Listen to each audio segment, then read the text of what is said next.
Dismantle and assemble water circulating pump. Hello, my name is Charumati. I hope you are all excited for today's session. In this module, we are going to learn to dismantle and assemble water circulating pump. At the end of this exercise, you will be able to identify the parts of a centrifugal pump, dismantle all parts, service or replace parts if necessary, assemble all parts of a centrifugal pump and test performance. Now, let us take a look at the equipment, materials and tools required to do this exercise. Tool and instruments required are double end spanner 6 mm to 24 mm 1 set, ring spanner 6 mm to 24 mm 1 set, pipe wrench 300 mm 1 number, hammer 1 kg, 1 number, puller with 3 leg required size 1 number, mallet 1 number. Equipment required: centrifugal pump horizontal split casing single suction 1 number. Materials needed: kerosene 5 liters, brass brush flat 150 mm, banyan cloth 50 cm, oil in can half liter. Circulating pumps, like those found in heating systems or heat transfer setups, are centrifugal pumps engineered to create movement within a sealed network. They're vital in various setups, including heating systems, high-temperature water systems, and reactor circuits, as well as in open systems like swimming pool filters. Their design is typically tailored to handle high fluid temperatures and maintain adequate pressure within the system. Different types include those with or without shaft seals, each suited to specific needs within closed pump circuits. Main components of a circulating pump. A circulating pump comprises two primary components, the pump itself and the motor. Beyond these, there are additional essential parts. The motor utilized is of the induction type, converting electrical energy into mechanical energy to drive the pump, thus facilitating water movement. Each circulating pump features an inlet and an outlet. Water is drawn in through the inlet and pushed out from the outlet. An arrow on the casing indicates the flow direction, distinguishing between the inlet and outlet. These are concentrically aligned. As a centrifugal pump, water enters through the impeller's eye. The pump casing contains a channel known as the volute, where water collects after exiting the impeller before moving out from the outlet. The impeller, housed within the pump casing, imparts centrifugal force, propelling water out of the pump and into pipes. The backplate behind the impeller confines water flow within the pump casing and houses a bearing for shaft rotation. A rubber seal prevents leaks.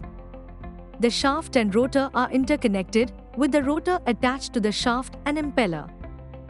The rotor, encased in a rotor can, prevents water from contacting the motor's electrical circuits.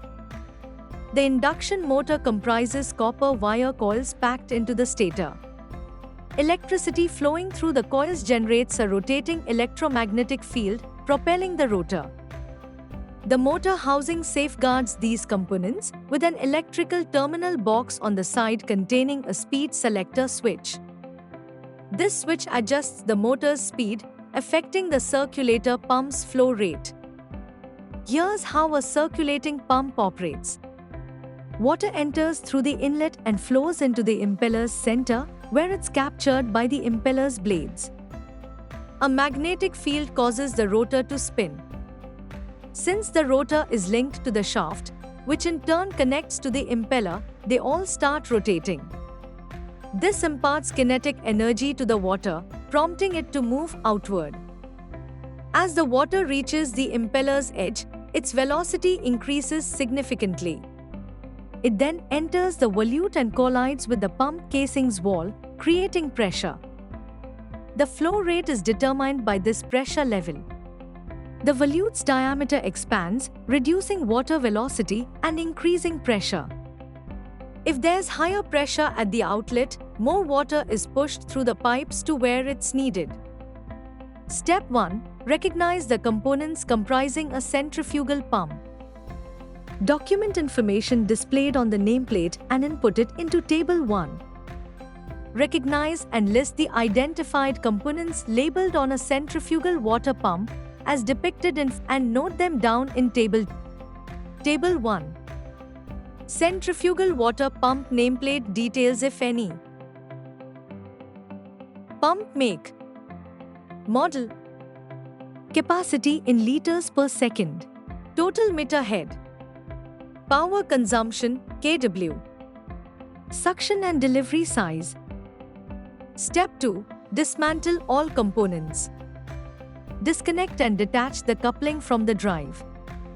Unseal the split casing of the pump as illustrated in Figure 1. Loosen the bolts holding the bearing cup in place and then remove them. Extract the rotating assembly. Detach all components from the shaft. Indicate the impeller side by marking it where it connects to the shaft drive.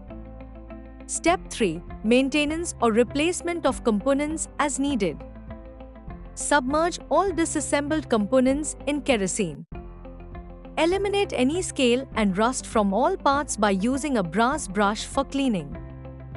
Assess the shaft for smoothness of movement. Substitute the shaft sleeves if significant scoring is evident. Thoroughly clean and inspect both the drive and non-drive bearings. Install new bearings if necessary. Inspect the impeller for any cracks. Install a new one if deemed necessary. Inspect all other components for scoring and either repair or replace them accordingly. Step 4. Constructing and evaluating the performance of a centrifugal pump. Clean all components with a clean cloth. Apply a thin layer of oil to all parts and proceed with assembly. Install the impeller in the correct orientation as indicated. Securely attach all components, utilizing gaskets where necessary. Lubricate the bearings and affix them to the shaft. Attach the rotating assembly to the casing, ensuring the appropriate thickness of the correct gasket is placed between the bottom and top casings. Secure all bolts and pack the gland with the necessary size and quantity of gland rope. Verify the smooth rotation of the shaft. Connect the coupling and wiring to the motor. Open the suction and delivery valves. Operate the pump and assess the water pressure and flow rate. This will help us to assess the performance of water circulating pumps. We have come to the end of the exercise. In this exercise, we have learned about water circulating pumps, its working principle, and also to identify the parts of a centrifugal pump, dismantle all parts, service or replace parts if necessary, assemble all parts of a centrifugal pump and test performance. Thus, we have learnt the dismantling and assembling of water circulating pumps. Do this exercise with the help of your instructor. Thank you.